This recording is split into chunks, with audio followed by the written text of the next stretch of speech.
Nós vamos ler até o verso 9. Vamos ler de maneira alternada? Josué, capítulo 1, do verso 1 até o verso de número 9. Eu vou ler o primeiro verso, os irmãos, o segundo, e vamos até o 9. Texto conhecido.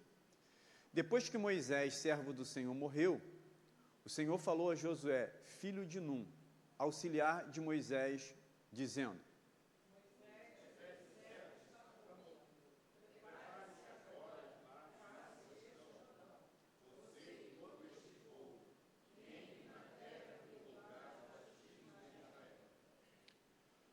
todo lugar em que puserem a planta do pé, eu darei a vocês, como prometi a Moisés.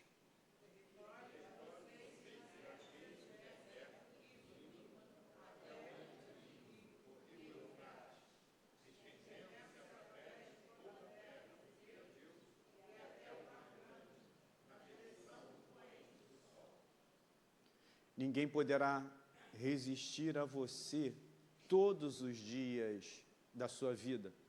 Assim como estive com Moisés, estarei com você, não o deixarei nem o abandonarei.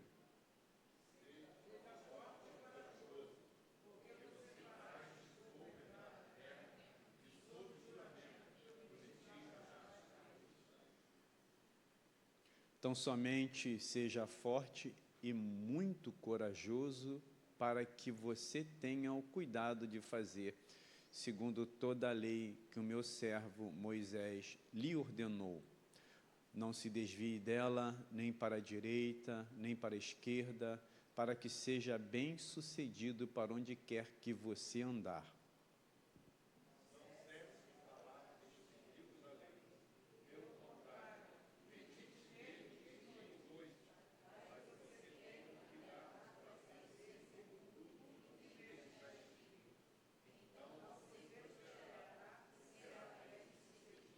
O 9 juntos, que eu ordenei, seja forte e corajoso. Tenha medo, nem fique assustado, porque o Senhor, seu Deus, estará com você por onde quer que você andar. Essa é a palavra do Senhor. Está com medo, né? Talvez esse seja o sentimento que é tomado por cada um de nós em alguns momentos.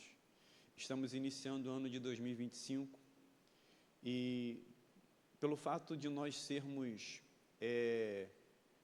limitados, humanos, e só sabermos, e na verdade nem sabermos o que vai acontecer imediatamente, o quanto isso para a gente gera medo.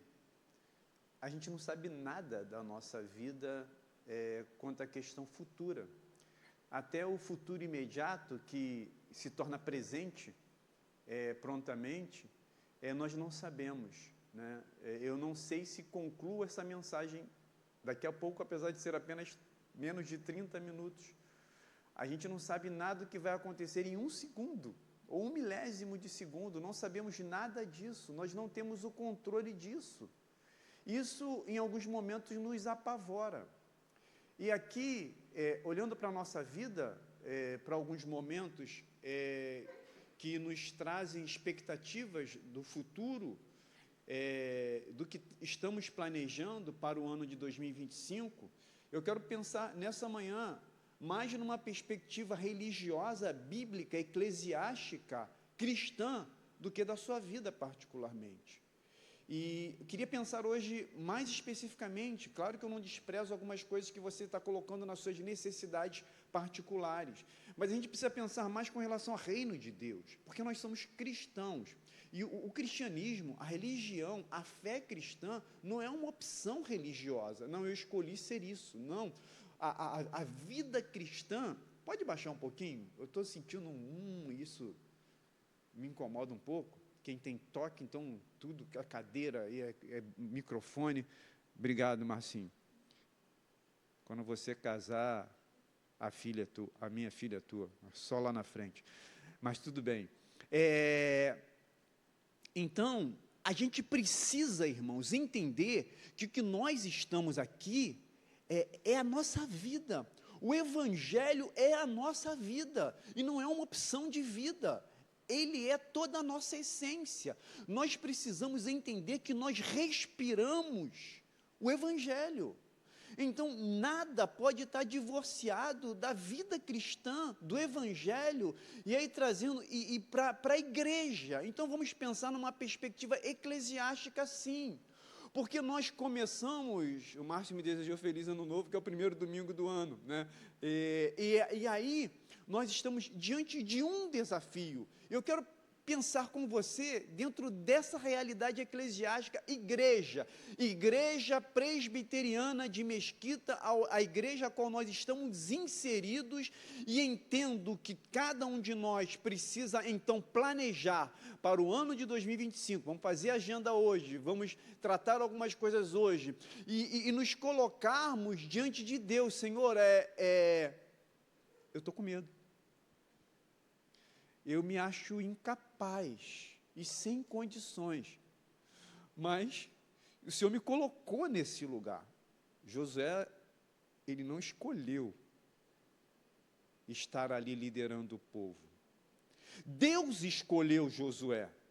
E Josué agora olha um quadro extremamente difícil, porque ele vê um povo difícil de lidar, um povo questionador, murmurador, em alguns momentos blasfemador, idólatra, como eles em algumas vezes estiveram, deixando a Deus e servindo a outros deuses, e ele olha para essa realidade, ele está assustado.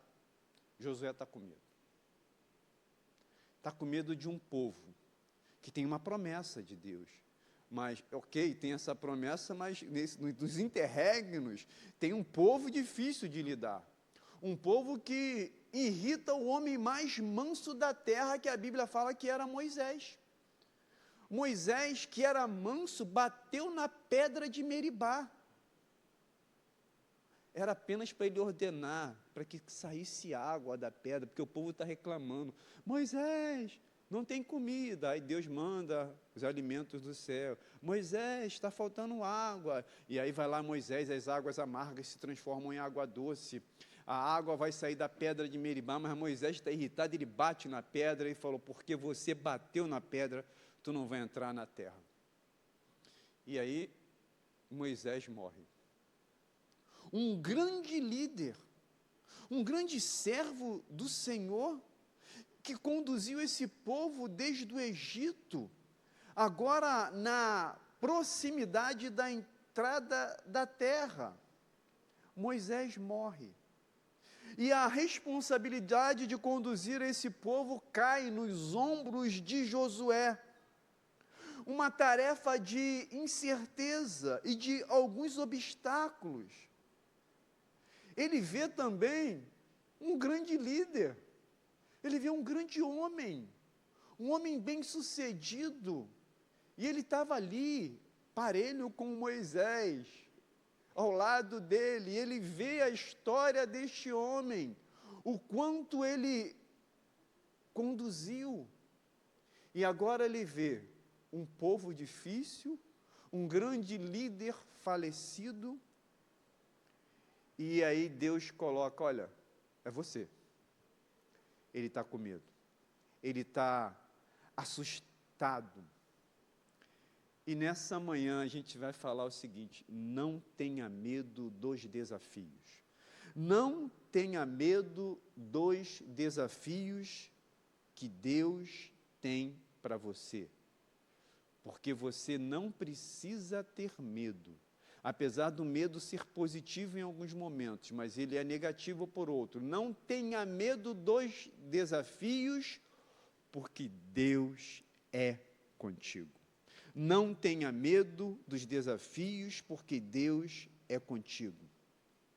Só que, irmãos, é importante nós entendermos que as coisas, elas não podem estarem divorciadas de algumas práticas. E aí o que Deus fala para Josué é o seguinte, não se aparte da tua boca o livro desta lei, antes medita nela dia e noite. São duas coisas importantes aqui. É proclamação e meditação. Então, fala da minha palavra. E dia e noite se alimenta dela, porque a palavra de Deus, ela é um livro inesgotável e é um alimento necessário para a nossa vida. A gente precisa meditar nela dia e noite. Não existe o cristão que diga, eu já li a Bíblia 10 vezes, já conheço a Bíblia, não tenho mais o que ter de conhecimento dela. Não. Medita nela dia e noite por toda a sua vida. A Bíblia, ela é um livro inesgotável e a nossa necessidade de alimento dela perdura por toda a nossa vida. Então, que a gente possa proclamar e meditar nela sempre. A Bíblia tem que ser a direção para a sua vida. É a palavra de Deus. E aí, por isso que Deus fala com Josué, proclame, não saia da tua boca, e medita nela, dia e de noite. Porque nesse contexto de confiar na palavra de Deus e de meditar na palavra de Deus, não apenas está essa ideia de se alimentar dela, mas de absorver dela promessas de Deus, né? Por isso que diz, olha, medita nela dia e noite, perceba na minha palavra e medita nela continuamente, e olhe que nela tem promessas, nela você vai encontrar direções.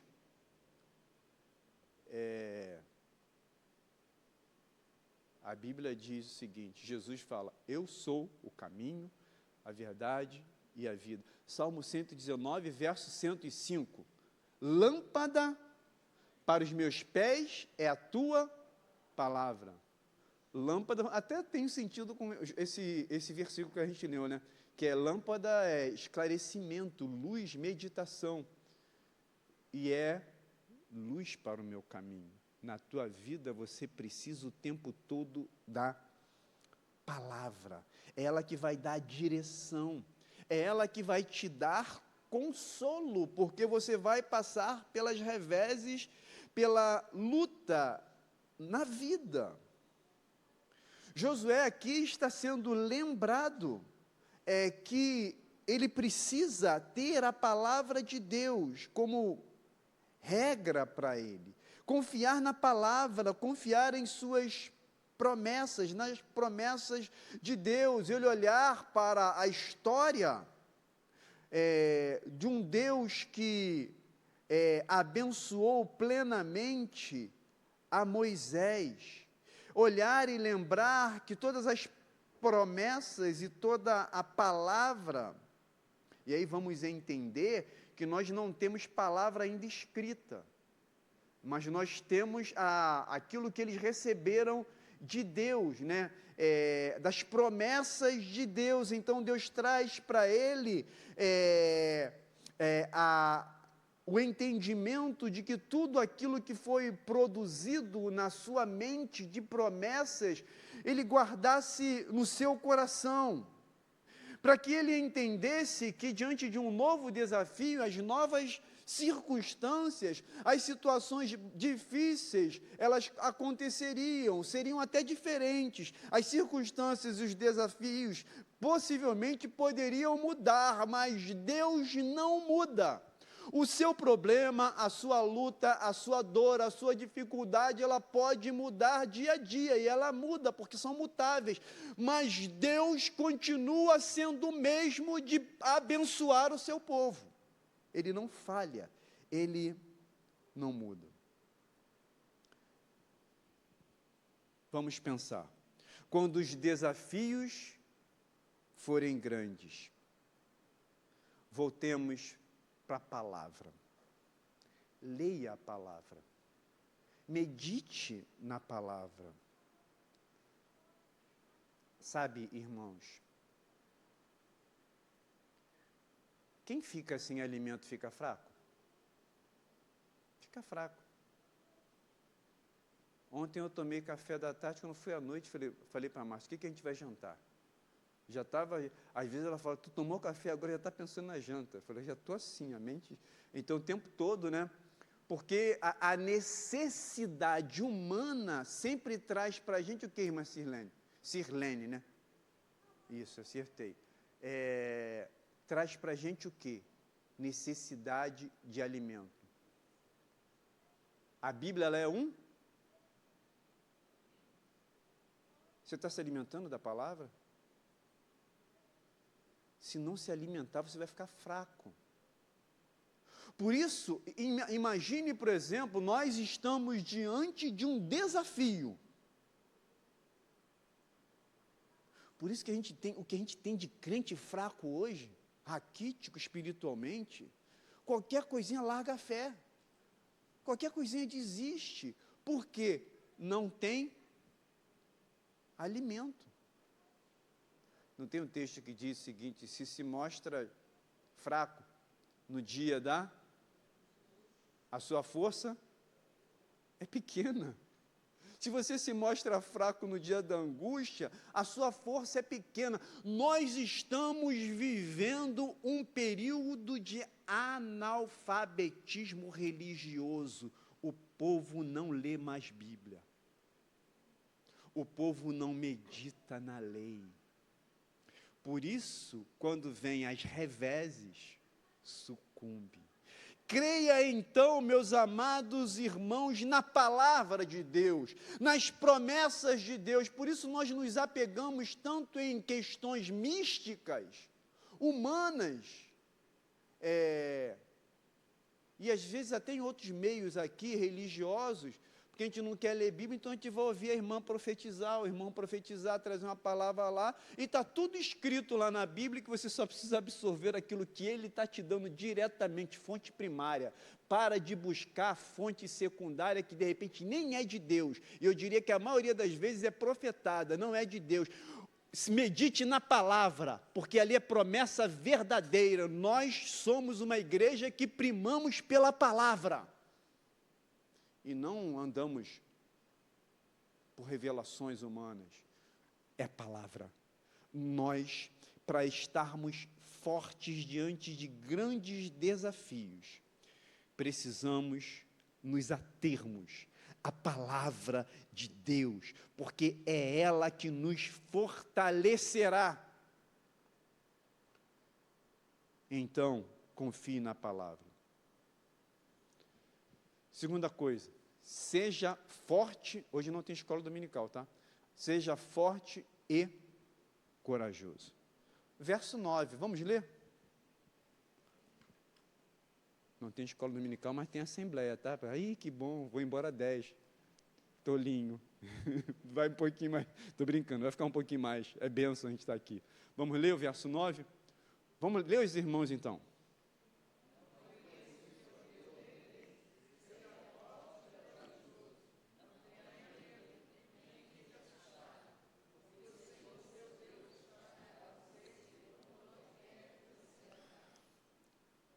Forte e corajoso parece igual, mas é diferente.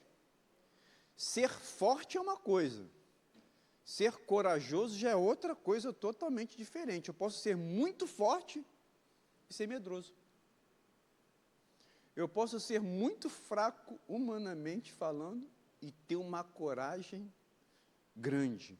Então, Deus está dizendo para ele o seguinte, olha, você tem um grande desafio.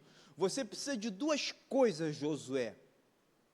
Seja forte e seja corajoso. Percebe no texto que essa palavra de esforça, que tem bom ânimo, seja forte e seja corajoso, ela é repetida no texto? Propositalmente. Para que a gente entenda que aquele é um ponto crucial na vida. Dizia o saudoso doutor Enéas, lembra? Quem é da antiga vai lembrar. Meu nome é Enéas, foi candidato a presidente da República. Ele era médico, cardiologista, professor de faculdade, e ele dizia o seguinte, o melhor método da aprendizagem é a repetição. Por isso que o doutor Enéas, cardiologista, ele começava a aula dele, voltando para a aula anterior, repetindo tudinho. Uma das maneiras estratégicas dele, do aprendizado, era a repetição. Olhando para as escrituras aqui, trazendo essa ideia aqui, bíblica, entendermos o seguinte: quando Deus fala, às vezes Deus é assim com a gente, né? Para a gente ser forte e corajoso. E aí a gente não entende. Aí ele, ser forte e corajoso. Só falta Deus ter que dar um tapa na gente, falando, ser forte e corajoso para acordar. Deus fala com a gente, então a repetição é para trazer para a gente aquilo que é crucial e importante para nós. Seja forte e corajoso. Claro que coragem não é ausência do medo, mas coragem é a gente agir apesar do medo.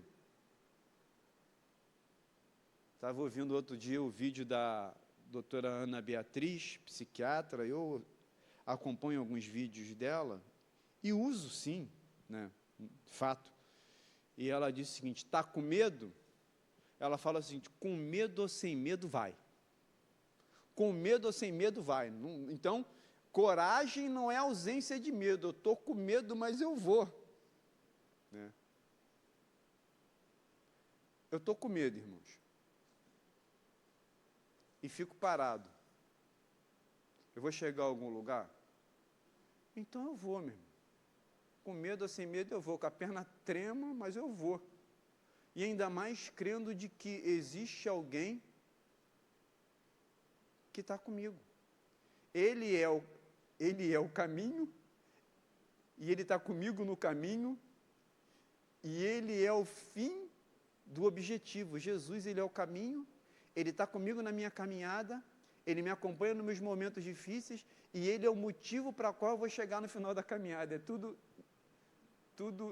por Ele, para Ele, o fim é todo nele. Sabe, irmãos, a garantia que Deus deu a Josué seria a presença dele. E o que mais nós precisamos, meus amados irmãos, é da presença de Deus.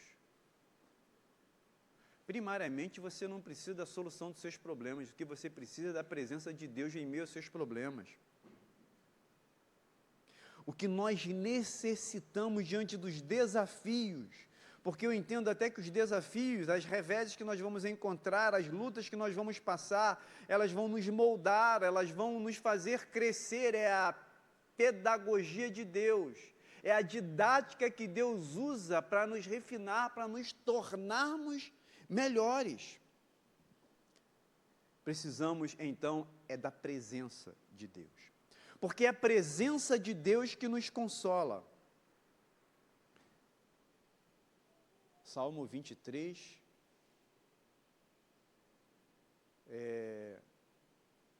verso 4.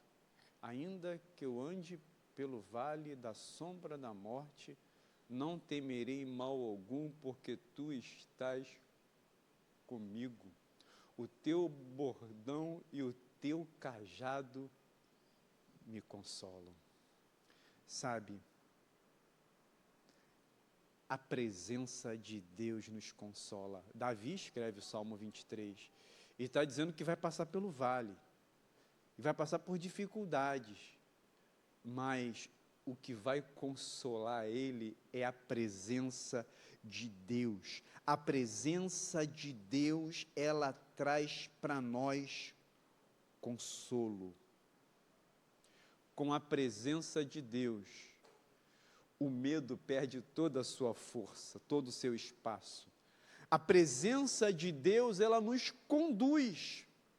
Onde Deus vai falar com Josué o seguinte, olha, aonde quer que você for, Josué, eu irei. Ou seja, Deus está falando o seguinte, que a sua presença o conduziria. A presença de Deus nos conduz, a presença de Deus, ela nos guia. Não precisamos nos achar amedrontados e sós, porque Ele está conosco.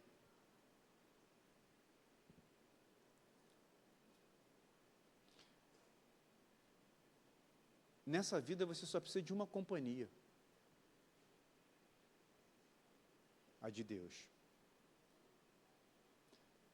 Tem uma canção aqui que eu sei que não estou só. Então, o que você precisa é da presença de Deus. Sabe por quê? Em alguns momentos da sua vida, você vai estar só. Você vai estar só. Vai ser só você. Só você vai passar por aquilo. Só você vai sentir aquilo. Não é que as pessoas te abandonaram, não, é porque tem coisas que são singulares a nós. Só a gente. Só você que vai sentir aquela dor. Você vai estar só. Humanamente, mas você vai estar com Deus.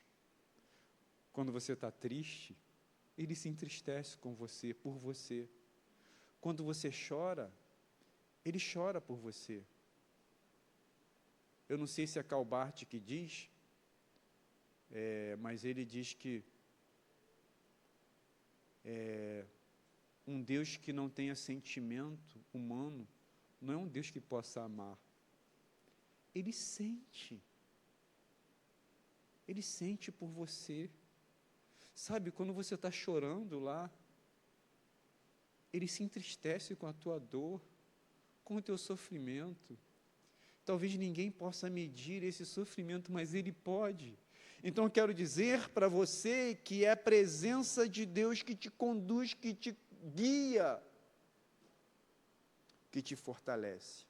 E aí, é isso que eu quero dizer aqui, em último momento, que a presença de Deus, ela nos fortalece. Mesmo em meio a batalhas difíceis, nós não somos abandonados. Não seremos abalados. Lembrei também, né? Eu queria mudar a letra aqui, foi botar, não seremos abandonados, aí depois lembrei, não seremos abalados, mas tudo bem, abandonados ou abalados, não seremos, porque Deus, Ele nos sustenta, Ele é a sua força, o Senhor é a nossa força. Irmãos, Josué tinha um grande desafio. Nós temos um grande desafio.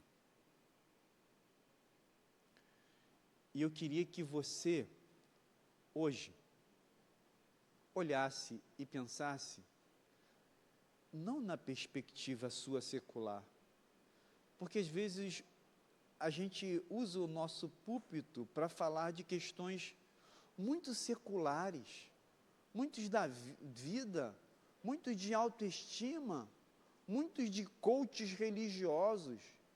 E eu estou falando para você aqui se colocar diante de Deus. Porque o que está diante de Josué não são as suas questões pessoais. São as questões do reino de Deus. De um desafio da obra de Deus. Que cai sobre ele uma responsabilidade. E ele tem medo, mas com medo ou sem medo ele vai. 2025 tem um trabalho para você. O trabalho de Josué se estende até a entrada na terra prometida. Sabe quando vai cessar o teu trabalho na obra de Deus? Até a terra prometida.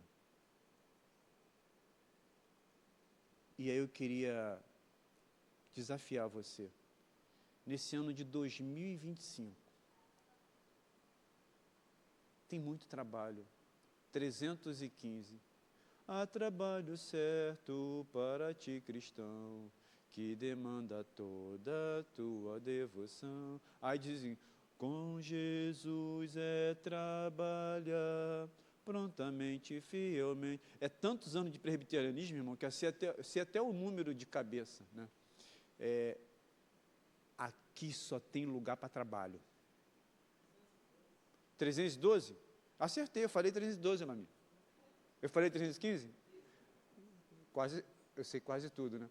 Então, 315, vou falar em... então tá, então vou falar o 315. Vamos nós trabalhar, viu? Eu escapei, para não ficar mal, né? Irmãos, tem trabalho, tem um desafio para você 2025. Deus pode contar com você. Ele pode contar com você. Vai ser um desafio grande. A gente tem um projeto aqui. E Deus te colocou aqui nesse lugar para usar você aqui. Então não fica correndo por tudo quanto é lado, não. Se você é daqui, você tem um compromisso com essa igreja, o trabalho para você é aqui. Vamos embora. E quando tiver difícil, a gente vai se ajudar. E quando não tiver ninguém para te ajudar, Ele vai te ajudar. Ser forte e corajoso. Não te mandei eu, Ele te mandou. Então vamos até entender, eu nem pensei nisso. Se eu não for, eu estou descumprindo uma ordem. Ele te chamou para trabalhar. Para deixar o pastor felizinho no início do ano de 2025, só para eu saber quantos estão com a gente, queria que você levantasse a mão. Com quantos a gente pode contar aqui nessa igreja? A gente pode contar com você? Deus pode contar com você nessa obra? Amém. Então vamos, que nada vai impedir, porque Ele vai agir e nós vamos nos colocar à disposição dEle. Que Ele nos abençoe. Vamos ficar em pé e orar, não posso estender muito, por causa de um outro momento aqui.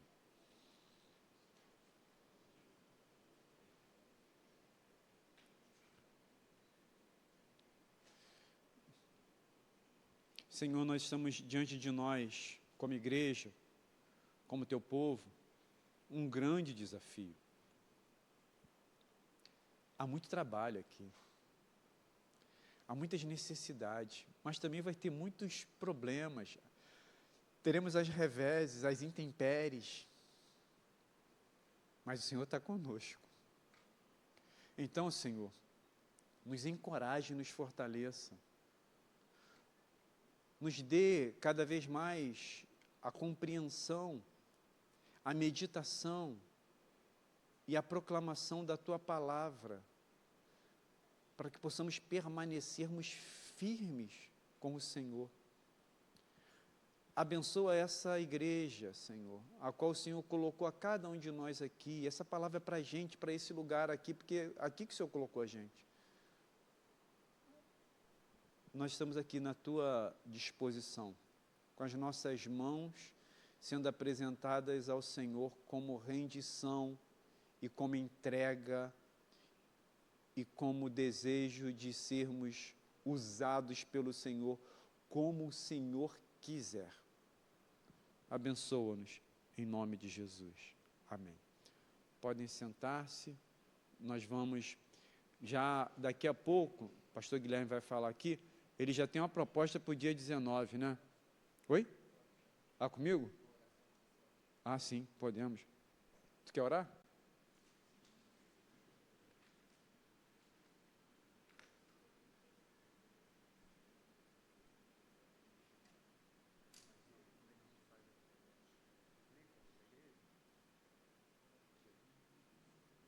Nós vamos fazer mais uma oração. Então, o pastor Guilherme pediu para orarmos aqui, uma oração específica. Vamos orar pelo Adriano, pela Ana Paula, na verdade, por eles, para Deus, porque tem uma situação muito delicada, acho que é Alcenir, né? Alcenir. Às vezes eu esqueço, mas às vezes eu lembro, tá bem, Fernando? Esqueci o nome da Laura, mas às vezes eu lembro assim. É a idade, né? Vou para 55. E vamos então orar pelo... Oi?